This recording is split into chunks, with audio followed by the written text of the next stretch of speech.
Ndarja e parakoshme nga jeta e këngëtarit Shpat Kasapi, aq të dashur për publikun, ishte një goditje e rëndë për familjen e sidomos për bashkëshortën e tij. Shpati u largua nga jeta me një pishmallik të madh. Ai nuk mundi të dëgjonte dot djalin të fliste dhe kjo gjë i peshonte shumë.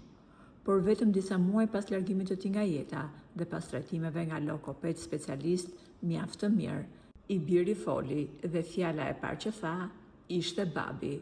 Por atë fjalë që e kishte pritur aq shumë nga goja e birit, Shpati nuk mundi ta dëgjonte. Por ajo që po e vuan më shumë ndarjen e parakoshme nga jeta e Shpatit është bashkëshortja e tij, Selvia, e cila shpesh në gjendje të dëshpëruar poston ato dhimbje që ndjen dhe ato fjalë që do të donte t'i thoshte Shpatit. Selvia ka prekur thellë ndjekësit e saj në rrjetet sociale përmes një postimi të fundit në Insta Story. Ajo ka ndarë një sekuencë të shkurtër nga një këngë e papublikuar e partnerit të saj të ndjerë, duke sjellë sërish në vëmendje kujtimin e tij përmes muzikës. Selvia ka shkruar një fjali të vetme, e cila përsolli shumë dhimbje dhe emocion. Kënga që nuk kam fuqi ta publikoj, shoqëruar me një emoj të një zemre të thyer. Në sfond të videos shihej hëna e plot dhe dëgjoheshin vargjet prekse.